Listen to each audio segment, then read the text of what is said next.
नमस्कार, new India में आपका स्वागत है। मोहन गोपाल झा। कुछ कहानियाँ किताबों में दर्ज नहीं होती, वे ज़मीन पर लिखी जाती हैं, संघर्ष की स्याही से, मेहनत की कलम से और सपनों की ताकत से। आज हम एक ऐसी ही कहानी के नायक से मिलने जा रहे हैं जिनका नाम है डॉक्टर अजीत दफ्तरी। डॉक्टर अजीत दफ्तरी ने न सिर्फ यूपीएससी 2024 में 371वीं रैंक प्राप्त कर अपनी प्रतिभा का लोहा मनवाया है, बल्कि लाखों युवाओं के लिए प्रेरणा की नई परिभाषा लिखी है। डॉक्टर अजीत की यह यात्रा सिर्फ एक रैंक तक सीमित नहीं है, यह एक सोच, एक दृष्टिकोण और एक मिशन की शुरुआत है, जहां सेवा, संवेदना और समर्पण तीनों का समन्वय है। आज की यह बातचीत उनके जीवन के उन अनछुए पहलुओं को जानने का अवसर है, जहां एक सामान्य युवक असाधारण ऊंचाइयों को छूता है। आइए स्वागत करते हैं हमारे समय के एक ऐसे युवा का जिनकी सोच और संकल्प यानी दोनों ही अद्वितीय हैं। डॉक्टर अजीत, आपका बहुत बहुत स्वागत है। सबसे पहले मैं ये जानना चाहूँगा कि पहले बचपन के बारे में बताइए कि आपकी जो प्रारंभिक शिक्षा दीक्षा कहाँ पे हुई। सर, पहले तो मैं बहुत आपको धन्यवाद देना चाहूँगा मेरे को यहाँ पे बुलाने के लिए, बात करने के लिए जी। और मेरा जन्म जो है वो हनुमानगढ़ में हुआ है। मेरी जो प्राइमरी एजुकेशन है, 10th तक की स्कूलिंग है, वो एनपीएस जो स्कूल है हनुमानगढ़ में जंक्शन में, वहीं से हुई है। उसके बाद मेरी 11th-12th जो है वो कोटा में मैंने प्रिपेयर करा नीट के लिए, और उसके बाद मैंने एमबीबीएस करा जयपुर एसएमएस मेडिकल कॉलेज से, और उसके बाद सर मैंने एग्जाम दिए। आपका जो पूरा परिवार है उद्यमियों का परिवार है, इंडस्ट्री चलाने वाले हैं, दादाजी और पापा, ताऊ, चाचा सबके सब उद्यमी हैं, लेकिन आपने सबसे पहले मेडिकल पेशे को चुना और फिर यूपीएससी की तरफ आपने रुख कर लिया। जी सर। तो ऐसा क्यों? सर, मेरे को ऐसा लगता है कि उद्यमी पेशे से हम हैं, बिल्कुल सर, और एक फाइनेंशियल लिबर्टी है सर मेरे पास। ऑब्लिगेशन नहीं है कि मेरे को बहुत जल्दी बहुत कम एज में पैसा कमाना है, घर की जिम्मेवारियां हैं, ऐसी रिक्वायरमेंट नहीं थी।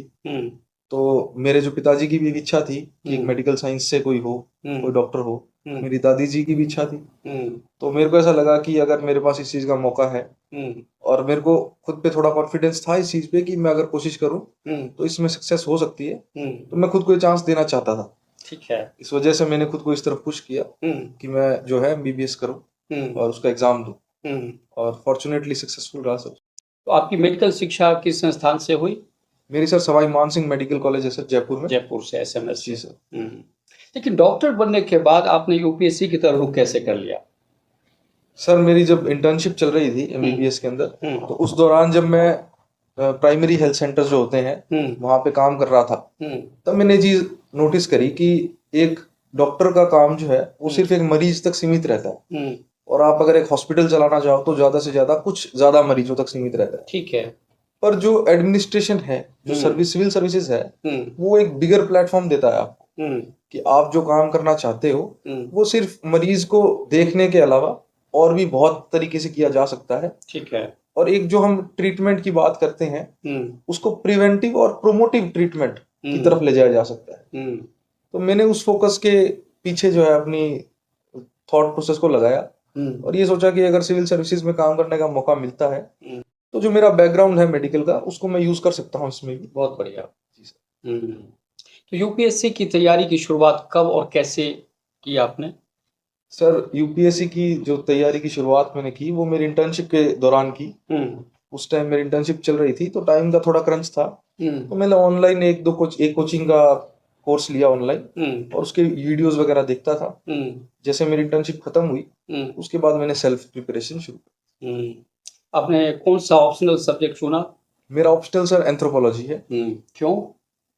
सर, ऑफिशियल रीजन जो है वो है कि सर एंथ्रोपोलॉजी मेडिकल साइंस से रिलेटेड सब्जेक्ट है, थोड़ा इजी रहता है पढ़ने में। दूसरा सर, इसके जो यूज केस है जैसे जी ट्राइबल है, विलेज स्टडीज है, वो जनरल स्टडीज के पेपर में भी यूजफुल है। बहुत बढ़िया। तो मेरे को ऐसा लगा कि मैं दोनों नॉलेज को इंटीग्रेट कर सकता हूँ, ताकि मेरे जो आंसर्स हैं जो जनरल स्टडीज के सब्जेक्ट हैं उसमें भी एक बेटर तरीके से निकल के आए। और एक अनऑफिशियल रीजन ये भी है सर कि मेडिकल साइंस से जो स्कोर है वो एंथ्रोपोलॉजी का थोड़ा बेटर मिलता है। क्या बात। तो वो भी एक रीजन रहता है। ठीक है। ठीक है, बहुत अच्छा। चलिए ये बताइए कि तैयारी के दौरान किस रणनीति को सबने सबसे ज़्यादा प्रभावी पाया आपने? सर मेरी रणनीति जो मेरे लिए यूजफुल रही और जिसने मेरे को आउटकम दिया वो था कि पहले आप जो है खुद को टेस्ट करो, उसके बाद प्रिपरेशन शुरू करो। हर स्टेज पे, हर लेवल पे आपको पता होना चाहिए, आप खुद का आंकलन कर सकें कि आप कहाँ पे खड़े हैं, आपकी क्या कमियां हैं, क्या आपकी स्ट्रेंथ्स हैं, ताकि आप किन चीजों पे काम करें, आपको ये चीज क्लियर रहे। एक डायरेक्शनल अप्रोच होनी चाहिए। अगर वही बात कहूँ कि तैयारी के लिए जैसे कोचिंग ली या सेल्फ स्टडी पर ज़्यादा भरोसा रहा आपका? सर मेरे को ऐसा लगता है कि कोचिंग एक हद तक आपका साथ दे सकती है, एक बेसिस बनाने के लिए वो सक्षम है, पर उसके बाद आपको सेल्फ स्टडी या फिर सेल्फ एनालिसिस के साथ डेवलपमेंट करना पड़ेगा आपकी स्ट्रेटेजी का, ताकि जो भी क्वेश्चंस है, जो चीजें हैं जो आपको लगता है आ सकती है, वो पहले से आपके माइंड में हो, कि जो एग्जाम का पैटर्न है आप उसको पूरे को समझ सके। ठीक है, क्या उसकी रिक्वायरमेंट है, क्या आस्क है।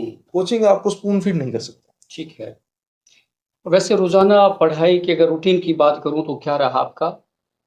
सर मेरा रूटीन में सुबह उठ के सबसे पहले तो न्यूज़पेपर पढ़ने का रूटीन था। ठीक है।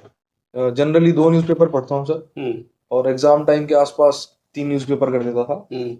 और उसके अलावा सर ऐसा कोई स्पेसिफिक टाइम शेड्यूल नहीं था, क्योंकि मेडिकल बैकग्राउंड है सर, कभी भी पढ़ने की आदत है। ठीक है। दिन को रात को, पर ऐसा था कि जो टारगेट होता है एक दिन का वो कंप्लीट करता हूँ, चाहे उसमें 2 घंटे लगे चाहे 6 घंटे लगे। वो टाइम पूरा होने के बाद मैं खुद को फ्री पाता हूँ। उसके अलावा जो करता हूँ वो बोनस की तरह खुद को समझता हूँ। ठीक है। मैं चाहूंगा कि जो हमारे यूथ खास तौर पर जो मेडिकल से जुड़े हुए लोग हैं उनकी भी इच्छा होती है कि चलो मैं यूपीएससी की तैयारी करूं, तो उनके लिए कुछ बताएंगे? जैसे आप किन किताबों और स्रोतों का अध्ययन करते थे वो थोड़ा आप डिटेल में बता दें। सर जो मेडिकल से रिलेटेड लोग हैं और यूपीएससी करना चाहते हैं, उनके लिए सबसे बड़ी जो दुविधा होती है, जिसको डायलेमा कहते हैं, वो रहता है ऑप्शनल को लेके, कि मेडिकल साइंस ऑप्शनल लें या एंथ्रोपोलॉजी लें। ठीक है। क्योंकि एंथ्रोपोलॉजी रिलेटेड सब्जेक्ट है और मेडिकल साइंस जो है वो कोर है। पर मेरा ऐसा मानना है ये डिसीजन जो है आपका सेल्फ होना चाहिए, कि आपकी जो स्टडी है ग्रेजुएशन में वो कितनी स्ट्रांग रही है, आपके सब्जेक्ट्स कितने स्ट्रांग है। ठीक है। अगर आपको उन पे कॉन्फिडेंस है तो आप मेडिकल साइंस ऑप्शनल ले सकते हैं, अगर उसमें कम टाइम लगता है तो। पर मेरे लिए एंथ्रोपोलॉजी एक कंसाइज सब्जेक्ट था, जिसमें कम टाइम लगा, आउटपुट ज्यादा जनरेट करने की कैपेसिटी थी मेरे को लगी। ठीक है। तो मैं उस तरफ मैंने खुद को इंक्लाइन करा। अभी आपने कहा कि वे न्यूज़पेपर नियमित रूप से आप पढ़ते थे, तो वो कौन कौन से न्यूज़पेपर थे और करंट अफेयर्स की तैयारी के लिए आपकी क्या रणनीति रही? सर मैं जो न्यूज़पेपर रेगुलर बेसिस पे पढ़ता था वो थे द हिंदू और द इंडियन एक्सप्रेस। ठीक है। उसके अलावा 1-2 न्यूज़पेपर थे जो मैं देखता था न्यूज़ एग्जाम्स के आसपास। उनमें थे एक तो द लाइव मिंट और एक था सर टाइम्स ऑफ इंडिया। ठीक है। तो ऐसे करके रोटेशन में देख लेता था कुछ। ठीक है। और करंट अफेयर्स के लिए सर 1-2 मैगजीन्स आती हैं, जैसे कुछ करंट अफेयर्स की, या फिर न्यूज़पेपर के ही आर्टिकल, उनका और डेप्थ एनालिसिस जो उनमें न्यूज़पेपर में दिया हुआ है उसके अलावा भी, कि और इनसे रिलेटेड क्या न्यूज़ चल रही है पास्ट में या फिर नियर फ्यूचर में क्या आ सकती है, उसको साथ में ही इंटीग्रेट कर देते। और स्टडी के दौरान जो आप नोट्स बनाते हैं, डिजिटल या हार्ड कॉपी रखते थे उसका? सर मैं हार्ड कॉपी पे प्रेफर करता हूँ, थोड़ा सा क्लासिकल हूँ। बहुत अच्छी बात है। हाँ सर। चलिए हम भी प्रिंट के हैं और मुझे अच्छा लगता है कि जब आप प्रिंट की बात कर रहे हैं। बिल्कुल सर। चलिए आपने कहा कि जैसे अपन ऑनलाइन की बात करते हैं, तो किस वेबसाइट्स या ऑनलाइन प्लेटफॉर्म ने आपकी सबसे ज़्यादा मदद की? सर मेरा फोकस प्लेटफॉर्म पे नहीं होता, मेरा फोकस कंटेंट पे होता है। क्या बात। मेरे को ऐसा लगता है कि जो चीज मैं ढूंढना चाह रहा हूँ वो एक से ज्यादा प्लेटफॉर्म पे मेरे को देखनी चाहिए। ठीक है। मेरे को एनालिसिस करना चाहिए कि कौन सा मेरे लिए बेटर है। बहुत बढ़िया। और उन दोनों तीनों में से थोड़ी थोड़ी चीजें जो मेरे काम की है उनको निकाल लेना चाहिए। बहुत बढ़िया। आपने मॉक टेस्ट वगैरह भी दिए होंगे? जी सर। तो उनके अनुभव कैसे रहे? सर मेरे को ऐसा लगता है मॉक बहुत जरूरी है, और सबसे क्रूशियल चीज ही मॉक है, जो कि आपको रियल टाइम जो एग्जाम होता है उसका एक सिमुलेशन दे सकती है, कि आप एग्जाम में बैठे हो कैसा होगा, आपका माइंडसेट कैसा होगा, कहीं आप फंस जाते हो तो वहां से कैसे निकलना है। तो ये सब चीजों के लिए मॉक आप जितने ज्यादा दे सके उतना बेटर है। पर उसको जो आप दे रहे हैं वो इम्प्रूवमेंट के स्कोप से देखें, कि आप खुद से सेल्फ एनालिसिस करें और सेल्फ कंपेयर करें। किसी और से कंपेयर करने से थोड़ा सा हताशा हो जाती है कई बार। बिल्कुल बिल्कुल। जी जी जी, आपका जो परिवार है खास तौर पर मैं देखता हूँ कि बिल्कुल धार्मिक परिवार है। दादाजी, दादी जी, पापा, मम्मी, चाचा, चाची सभी, यानी और कुल मिला के जो आपके छोटे भाई बहन हैं वो भी काफ़ी आस्तिक हैं, देखता रहता हूँ। तैयारी के दौरान क्या होता है कि आशा और निराशा दोनों स्थिति आती है। जब आपको लगता है कि यार मैं बहुत अच्छा नहीं कर पा रहा हूँ, कई बार पढ़ने में भी मतलब मानसिक रूप से लगता है यार बहुत मन नहीं लग रहा है, तो निराशा भी होती है। तो निराशा से निपटने के लिए आप क्या करते हैं? क्या कहना चाहते हैं? सर मैं आपको इसका एग्जांपल देके बताता हूँ सर। जी। मैंने 2023 में यूपीएससी का प्रीलिम्स दिया, मेरा वो प्रीलिम्स क्लियर नहीं हुआ। तो उस टाइम मैं लाइफ के उसी स्टेज पे था कि अब मेरे को क्या करना चाहिए, थोड़ा सोच रहा था ठीक है। कि ये चीज मेरे लिए है या नहीं है। कहीं मैं कुछ डायरेक्शन लूज तो नहीं कर रहा हूँ, क्योंकि मेडिकल स्ट्रीम छोड़ के आ रहा था, बहुत प्रेस्टिजियस थी। बिल्कुल बिल्कुल। मेरा इंस्टीट्यूशन बहुत प्रेस्टिजियस था, तो मेरे को थोड़ा सा उस टाइम डाउट था। पर मैंने ये सोचा कि अगर कोई नई चीज है तो उसको थोड़ा टाइम देना चाहिए, और अगर आपको चांस मिलता है कुछ बड़ा करने का, तो हो सकता है उसमें कुछ फ्रिक्शन आए, कुछ दुविधा आए। बिल्कुल। तो उन टाइम की जो हताशा होती है, उसे निपटने का एक ही तरीका है कि आप आपके गोल की तरफ फोकस रहिए, उसके बारे में सोचिए कि जब मैं वहां पहुंचूंगा तब कैसा होगा। वो आपको छोटे छोटे स्टेप्स में जो है उसको चलने के लिए प्रेरित करेगा। कभी ऐसा लगा कि ये बहुत मुश्किल काम है, छोड़ देता हूँ अब इसको? नहीं सर, ऐसा तो कभी नहीं लगा। क्या बात! अगर ऐसा सोचते तो फिर आप यहाँ तक पहुँचते भी नहीं। बिल्कुल इसकी भी सच है। चलिए, सबसे ज्यादा प्रेरणा किससे मिलती है आपको? सर मेरे को लगता है कि सबसे ज्यादा प्रेरणा मेरे को मेरे पिताजी से मिलती है। क्या बात! क्योंकि एक जो अनवेवरिंग फेथ होता है कि जो किसी भी सिचुएशन में आपको ऐसा नहीं लगे कि कहीं खुद पे भरोसा नहीं हो कि होगा नहीं होगा, तो ऐसा लगता है कि ठीक है, अगर नहीं भी हुआ तो कोई बात नहीं, जो कर रहे हैं उसमें तो खुश हैं। बहुत बढ़िया। खुद को रिग्रेट नहीं रहता कि कोई मौका था, वो मौका यूज नहीं किया। मैं एक सवाल करना चाहूंगा, तो यूथ इसको देखे तो उसको कुछ समझ में आए। सफलता की सबसे बड़ी कुंजी क्या रही? परिश्रम, अनुशासन या सब कुछ? सर मेरे को ऐसा लगता है कि किसी भी कार्य में सफल होने के लिए आपको आपके दिमाग के साथ काम कराना जरूरी है। आपको ये समझना जरूरी है कि आप जो करना चाह रहे हो उसके आउटकम्स क्या होंगे, कॉन्सिक्वेंसेस क्या होंगे, और उसके लिए आपको क्या चीजें सेक्रीफाइस करनी पड़ेंगी। अगर वो चीजें परिश्रम में है, अनुशासन में है, क्योंकि सर हर कोई जो है वो शॉर्ट टर्म खुशी ढूंढ रहा है, ये चीजें थोड़ी लॉन्ग टर्म स्ट्रगल मांगती हैं। बिल्कुल। तो आपको ये चीज पहले से समझनी चाहिए और उन चीजों का थोड़ा त्याग करना पड़ेगा। क्या आप सोशल मीडिया का इस्तेमाल करते हैं? सर व्हाट्सएप वगैरह तो चला लेते हैं, और जब एग्जाम नहीं होता, थोड़ा दूर होता है या फ्री होते हैं, तो थोड़ा कभी इंस्टाग्राम भी चला लेते हैं सर। क्या बात है! यानी सोशल मीडिया से कहीं ना कहीं जुड़ाव तो है आपका, और वो कहीं बाधक नहीं रहा आपके लिए, ये बहुत अच्छी बात है। जी सर। क्योंकि आमतौर पर देखता हूँ कि सोशल मीडिया को लोग बड़ा नकारात्मक तरीके से देखते हैं। जी सर। वो मुझे लगता है वो भी ठीक नहीं है। मुझे ऐसा लगता है सर, क्योंकि मोस्टली प्रिपरेशन लोगों की अकेले में होती है, बहुत सारा टाइम आपका अकेले में जाता है, तो एक तरीके का आप इसको एस्केप देख सकते हो कि आप जब बहुत ज्यादा चीजों से जूझ रहे हो तो आप 5-10 मिनट जो है आपका ध्यान डाइवर्ट कर सकते हो, और जब आपको लगे कि ये चीज आप पर हावी हो रही है तो आप इस चीज को हटा दो, फोन को नेट वेट बंद करके छोड़ दो, तो फिर वो 1-2 दिन में हैबिट बन जाती है। खुद पर नियंत्रण बहुत जरूरी है। बिल्कुल सही। प्री एग्जाम में सफल होने का मंत्र क्या था आपका? सर ज्यादा से ज्यादा आप मॉक टेस्ट दीजिए। जितने आप मॉक टेस्ट देंगे उतनी आपकी हैबिट बनेगी।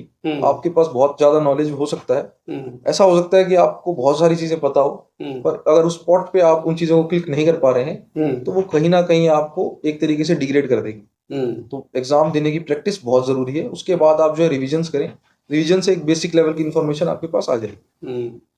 जब आप मेंस लिखते समय किन बातों का विशेष ध्यान रखते थे आप? सर मेरे को सबसे ज्यादा डर था कि एग्जाम पेपर छूट ना जाए, क्योंकि मैंने जो मॉक्स दिए थे उसमें एक आधा क्वेश्चन छूट जाता था हर जगह। तो जो मेन पेपर था उसमें मेरे को यही फोकस था कि कोई क्वेश्चन छूटना नहीं चाहिए। जो क्वालिटी ऑफ आंसर है वो आप एक स्टैंडर्ड की मेंटेन करें। इसमें सर 3 चीजें हैं मेंस के अंदर। पहला है कि आपकी क्वालिटी कैसी है, ठीक है, कि आप जो आंसर लिख रहे हैं उसमें कंटेंट कैसा है, डाइवर्सिटी कितनी है, कि जो आप चीजें लिख रहे हैं उसको एक ब्रॉडर पॉइंट ऑफ व्यू से कोई देखे तो उसको एक नए पर्सपेक्टिव मिलने चाहिए, जो उसको ऐसा लगे कि मैं उतने कम टाइम में नहीं सोच सकता था। तीसरी चीज है कि आपकी स्पीड कितनी है। बहुत बढ़िया जी सर। अगर मैं ये कहूँ कि उत्तर लेखन शैली में सुधार कैसे किया आपने? सर मैंने सबसे पहले तो स्पीड पे काम किया कि मैं जो है एक पर आंसर को लिमिटेड टाइम फ्रेम में लिखने की प्रैक्टिस करूं, वर्ड्स में डिवाइड करके प्रैक्टिस करूं। कंटेंट के लिए सर मैंने अलग अलग अप्रोच बेसिस स्टार्ट किया कि एक आंसर में लिखने के हम मैप यूज कर सकते हैं, किसी में डायग्राम यूज कर सकते हैं, किसी में फ्लो चार्ट यूज कर सकते हैं, हम्म, कहीं एग्जांपल ज्यादा दे सकते हैं। तो अलग अलग तरीके से आप इंट्रोडक्शन दे, जो मेन बॉडी है उसको अलग तरीके से रिप्रेजेंट करें, ताकि जो आंसर एक रिच लुक दे। अगर आप अब इंटरव्यू की बात करते हैं कि कैसा अनुभव था, किस तरह के सवाल पूछे गए, क्योंकि बहुत सारे दर्शक ये जानना चाहते हैं कि आज बड़ा टफ होता है इंटरव्यू, उनका जो जो बैठते हैं बोर्ड में उनका मिजाज कैसा होता है, कई बार वो तनावपूर्ण माहौल भी बना देते हैं, कई बार हल्के फुल्के भी सवाल करते हैं, तो आपका क्या एक्सपीरियंस है इस मामले को लेकर? सर मेरा इंटरव्यू का एक्सपीरियंस ऐसा रहा हम्म, कि स्टार्टिंग बेसिक लेवल से उन्होंने करी मेरे से, हम्म, उसके बाद वो धीरे धीरे क्वेश्चंस का लेवल बढ़ाते गए। हम्म, उन्होंने मेरे से टफ क्वेश्चन पूछे, विदाउट अ डाउट सर पूछे, पर उन्होंने एक स्टेप बाय स्टेप इंक्रीमेंट करके पूछा। जो चीज मेरे को ऐसा लगता है कि वो मेरे लिए अच्छी रही। मेरे को ऐसा नहीं लगा कि कहीं भी मैं सरप्राइज था चीजों को लेके। क्वेश्चंस लास्ट में जाते जाते डिफिकल्ट थे, पर उसमें टाइम मिल रहा था सोचने का, थोड़ा कॉन्फिडेंस भी आ गया था बात करने का, क्योंकि कहीं नए नए जाके बैठते हैं सर, थोड़ा सा हेजिटेशन रहता है। बिल्कुल, पर जैसे आप किसी से 5 मिनट बात करते हैं तो उसके बाद एक कंफर्टेबलनेस आ जाती है। बिल्कुल। तो वो उस फ्लो में चला, इसलिए मेरे को लगता है कि एक बेटर चीज रही मेरे लिए। और मेरे से जो क्वेश्चंस पूछे गए थे वो मेरी हॉबी से रिलेटेड थे, कुछ मेरे मेडिकल बैकग्राउंड से रिलेटेड थे, कुछ एंथ्रोपोलॉजी के क्वेश्चंस थे। तो इस तरीके से एक कॉम्बिनेशन था सर, मिक्स बैग था। कुछ ऐसे रोचक सवाल जो आपसे पूछे गए जिसके लिए आप तैयार थे या नहीं थे?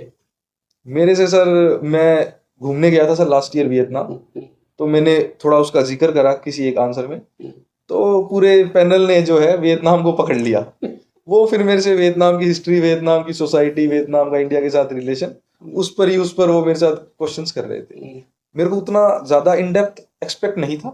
2-3 क्वेश्चन मेरे को लगा कि ठीक है उससे पूछ सकते हैं अगर एक्सटेंड करेंगे तो, पर वो बहुत ज्यादा डेप्थ में जा रहा था, तो मैं थोड़ा सा सरप्राइज था। ये आमतौर पर कहा जाता है कि जैसे आपने खुद भी कहा कि जो बोर्ड है वहाँ पर आपके बुद्धि परीक्षण जिसको हम कहते हैं वो करते हैं कि इसका लेवल कितना है। जैसे आपने खुद कहा जी सर। कि लेवल के हिसाब से धीरे धीरे धीरे धीरे वो लेवल बढ़ाते रहे। तो अगर जो नए बच्चे आना चाहते हैं उसके लिए आप क्या टिप्स देना चाहेंगे, उनको क्या करना चाहिए, क्योंकि आप तो वहां तक पहुंच गए, जी सर। जो आने वाले बच्चे उनको क्या कहना चाहेंगे आप? सर पहले तो मैं आपको एक चीज ये बताना चाहूंगा कि मेरे को ऐसा लगता है सर कि वो बुद्धि परीक्षा नहीं होती इंटरव्यू के अंदर। वो देखते हैं कि अगर आपको चीजें नहीं भी आती तो आप कैसे टैकल करते हो। हाँ, वो देखना यही चाहते हैं कि आपका, सर जैसे मेरा मेडिकल बैकग्राउंड था तो उनको पता है कि इसको मेडिकल की बेसिक नॉलेज तो है, पर वो उतना डेप्थ में इसलिए ले जाना चाहते हैं कि ये कहीं पे जाके फंसे, उसके बाद ये कैसे रिस्पॉन्स दे रहा है, क्या बात है, इसकी बॉडी लैंग्वेज कैसी है, ये बोल पा रहा है नहीं बोल पा रहा, सोच पा रहा है नहीं सोच पा रहा। तो जो उसके फंसने के बाद सोचने का एनालिसिस है, क्या बात, वो सबसे की स्टेप रहता है मेरे को लगता है। बिल्कुल बिल्कुल, ये बहुत अच्छी बात कही आपने। जी सर। और मुझे लगता है जो यूथ इस इंटरव्यू को देख रहा है उससे बहुत सारी जानकारी मिलेगी और ये जो इंटरव्यू है काफ़ी मददगार साबित हो, इसलिए मैं आपसे बात कर रहा हूँ। चलिए यही बताइए कि मेडिकल से यूपीएससी का जो सफ़र है सबसे बड़ा अंतर क्या लगा? सर बहुत बहुत ज्यादा डिफरेंस है सर। मेडिकल साइंस जो है एक स्पेसिफिक डोमेन पे रिलेटेड है, जैसे बायोलॉजी से रिलेटेड सर सब्जेक्ट हैं हमारे, 19 सब्जेक्ट होते हैं एमबीबीएस में। तो पर आप जो रिवॉल्व करते हैं वो बायोलॉजी के रिलेटेड, पेशेंट्स के रिलेटेड रिवॉल्व करते हैं। पर जब मैं यूपीएससी की प्रिपरेशन कर रहा था तो इसमें बहुत अलग अलग सब्जेक्ट्स जो मेरे कोर नहीं थे, जैसे आर्ट्स के थे, हिस्ट्री था सर, ज्योग्राफी के कुछ सब्जेक्ट थे। तो शुरू में थोड़ी सी स्ट्रगल रही कंसेप्ट को समझने में, क्योंकि बहुत टाइम से नहीं पढ़े थे। पर एक बार जब बेसिस क्लियर हो गए थोड़े से, तो उसके बाद उनको बिल्ड करने में काफी इजी। डॉक्टर अजीत, आप समाज को क्या संदेश देना चाहेंगे आप? सर मैं जो भी लोग इसकी प्रिपरेशन करना चाह रहे हैं उनको ये कहना चाहूंगा कि आप जो है लॉन्ग टर्म प्लान लेके चलिए, जल्दी का काम मत करिए, थोड़ा आराम से सोचिए, आराम से कि आपको क्या करना है। एक प्लान भी रखिए आपके पास, क्योंकि ये बहुत ज्यादा अनसर्टेनिटी है इस एग्जाम में, सब्जेक्टिविटी काफी ज्यादा है, तो आप जो है प्रिपेयर रहें हर सिचुएशन में। चूँकि एजुकेशन सिस्टम को भी आपने बहुत ही नज़दीक से देखा है, क्योंकि महसूस किया, खूब सारी पढ़ाई की है आपने। जी सर। तो मौजूदा जो शिक्षा व्यवस्था है इसमें किस तरह की सुधारों की गुंजाइश है अभी आपके हिसाब से?